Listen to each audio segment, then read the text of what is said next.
ଆମର ପୃଥିବୀ ତାର 5 ଲକ୍ଷ ବର୍ଷ ମଧ୍ୟରେ ବହୁତ ବଦଳି ଯାଇଛି। ଅତୀତରେ ଘଟିଥିବା ଘଟଣା ଗୁଡ଼ିକୁ ଆମେ ପୃଥିବୀ ଗର୍ଭରେ ଥିବା ସବୁଥିରୁ ହିଁ ଜାଣିପାରୁଛୁ।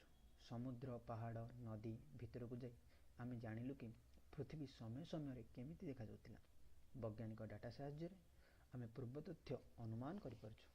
ପୃଥିବୀ ପୁରାତନ ରୂପରେଖ ଦେଖି ଆମେ ବହୁତ ଜଟିଳ ହୋଇ ପଡ଼ିପାରୁଛୁ କି ସମୟ ସମୟରେ ସେ କେମିତି ଦେଖାଯାଉଥିଲା।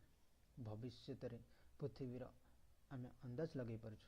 ବର୍ତ୍ତମାନ ଘଟୁଥିବା ପରିସ୍ଥିତିକୁ ଲକ୍ଷ୍ୟ କରି ବୈଜ୍ଞାନିକମାନେ ଅନ୍ଦାଜ କରିପାରୁଛନ୍ତି କି ପୃଥିବୀ ଆଉ 1 ଲକ୍ଷ ବର୍ଷ ମଧ୍ୟରେ କେମିତି ଦେଖାଯିବ, ଯାହା ପାଇଁ ଆଜି ଆମେ ସମସ୍ତେ ଚିନ୍ତିତ। ଚାଲନ୍ତୁ ଦେଖିବା ଆମର ପୃଥିବୀ 1 ଲକ୍ଷ ବର୍ଷ ପରେ କେମିତି ଦେଖାଯିବ। ଆମେ ଜାଣିବା ଏଠି ଗୋଟିଏ ଦିନର ଅନୁଭୂତି କେମିତି ରହିବ।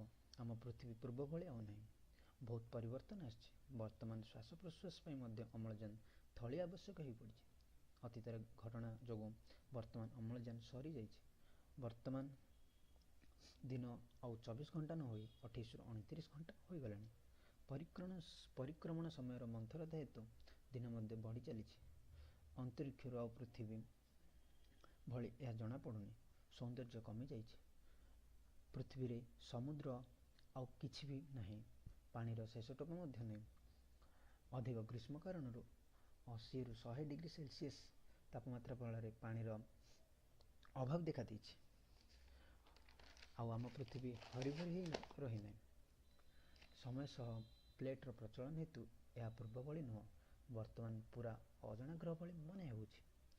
ଆମ ପାଇଁ ପ୍ରତିକୂଳ ପରିସ୍ଥିତି ହୋଇ ରହିଛି ଏହି ପୃଥିବୀ। ଜୀବନଚକ୍ର ମଧ୍ୟ ଶେଷ ସ୍ତରରେ ପହଞ୍ଚିଛି। ଆକାଶର ବର୍ଣ୍ଣ ମଧ୍ୟ ବଦଳି ଯାଇଛି।